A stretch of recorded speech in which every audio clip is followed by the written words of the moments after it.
আসসালামু আলাইকুম রহমতুল্লাহি ওয়া বারাকাতুহু। ওয়ালাইকুম আসসালাম ওয়া রাহমাতুল্লাহি ওয়া বারাকাতুহু। জি জি শাহেক, বলেন। আমি নিউ ইয়র্ক থেকে বলছি। আচ্ছা আচ্ছা বলেন। আমার একটা প্রশ্নটা হয়েছে, আমি ডাক্তার দেখাইছিলাম, তো ডাক্তার আমাকে কিছু পরীক্ষা দিছে। মানে আমার হাতে এবং পায়ে অনেক ব্যথা করে, মানে রগের ভিতরে ব্যথা করে। তো ওইটার আল্লাহ জন্য সুফা একটা জি আল্লাহ সুফা দিক, আল্লাহ সুস্থ করুন। জি বলেন। জি তো ওইটার জন্য ডাক্তার আমাকে একটা পরীক্ষা দিছে। ওই পরীক্ষাটার নাম হয়েছে ইএমজি। তো ওই পরীক্ষাটা ওই যে পুরুষ ডাক্তার, তা আমি ওই ডাক্তার বলছি যে আমি পুরুষ ডাক্তার চাই না, আমি মহিলা ডাক্তার চাই। তো ওই ডাক্তার মহিলা ডাক্তারের রেফারেল দিছে অনেকগুলা, কিন্তু ওইখানে একটা শুধু মহিলা ডাক্তার পাইছি আর সবগুলা পুরুষ ডাক্তার। তো ওই যে মহিলা ডাক্তার পাইছি, ওই মহিলা ডাক্তার বলছে যে আমি নতুন পেশেন্ট নেই না, আমি আগের পেশেন্ট ছাড়া এখন নতুন পেশেন্ট নেই না করোনার কারণে। তা আমি 1 মাস ওয়েট করছি, এর ভিতরে আমি কোনো মহিলা ডাক্তার পাইতেছি না। তো এই ক্ষেত্রে আমি কি সিদ্ধান্ত নিব? হুম, জি। বিসমিল্লাহির রহমানির রহিম। আলহামদুলিল্লাহ ওয়াসসালাতু ওয়াসসালামু আলা রাসূলিল্লাহ ওয়া আলা আলিহি ওয়া সাহবিহি আজমাইন। প্রশ্ন করেছেন আমাদের এই বোন যে আমি অসুস্থ, আর তার জন্য আমি ডাক্তার দেখিয়েছি, তো এখন পুরুষ ডাক্তার ছাড়া কোনো মহিলা ডাক্তার পাচ্ছি না। যখন চাইলাম যে মহিলা ডাক্তার চাই, তখন তল্লাশ করে শুধুমাত্র একজন মহিলা ডাক্তার পেলাম।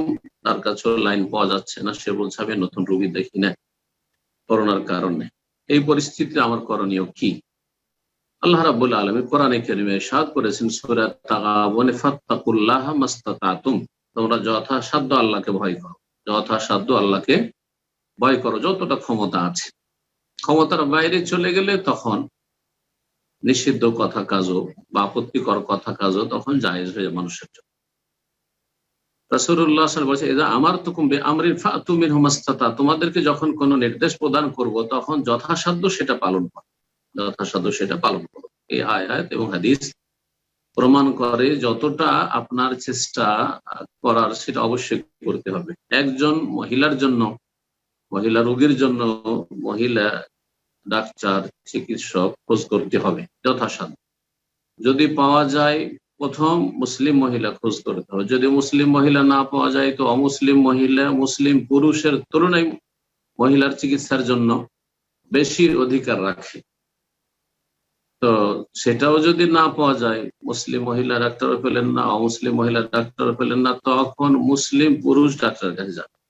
মুসলিম পুরুষ ডাক্তারও পাওয়া যাচ্ছে না, একেবারে নিরুপায়, খোঁজ করে। আর সাধারণত এমনটা হয় না, হয়তো ইল্লা মাশাআল্লাহ হতে পারে, সেই জন্য শরীয়তের বিধান। তখন অমুসলিম পুরুষ ডাক্তারের কাছে নিরুপায় হয়ে যাওয়া যায়।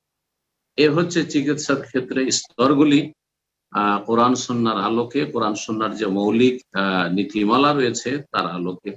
সুতরাং আপনি আপনার অবস্থা বেশি ভালো বুঝছেন। যদি ধৈর্য ধারণ করে তার কাছে লাইন পাওয়া যায় যে মহিলা ডাক্তার আছে, তাহলে সেটাই আপনার ক্ষেত্রে প্রযোজ্য, আপনি সেটাই করবেন। আর যদি না হয়, রোগ বেড়ে যাচ্ছে আর বিলম্ব করা সম্ভব হচ্ছে না, আর লাইনও পাওয়া যাচ্ছে না মহিলা ডাক্তার কাছে, তাহলে পুরুষ মুসলিম ডাক্তারের কাছে যাবেন। আর তার মধ্যে যদি দেখেন যে ধার্মিক কোন মুসলিম পুরুষ ডাক্তার আছে, তার কাছে যাবেন। যখন কোন পুরুষ ডাক্তার কাছে চিকিৎসা যাবেন, তখন একা যাবেন না, বরং সাথে আপনার মাহরাম নিয়ে যাবেন, স্বামী অথবা ভাই, বাপ, বড় ছেলে, এরকম যারা মাহরাম, যাদের সাথে আপনার স্থায়ী বিবাহ শাদী হারাম রয়েছে, যারা সাথে থাকলে আপনার সার্বিক নিরাপত্তা থাকবে।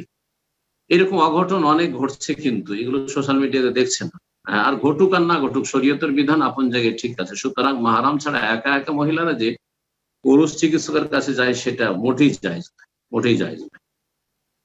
আর যদি পুরুষ মাহরাম না পান, তো আর একজন দুজন মহিলা সাথে নিয়ে যাবে।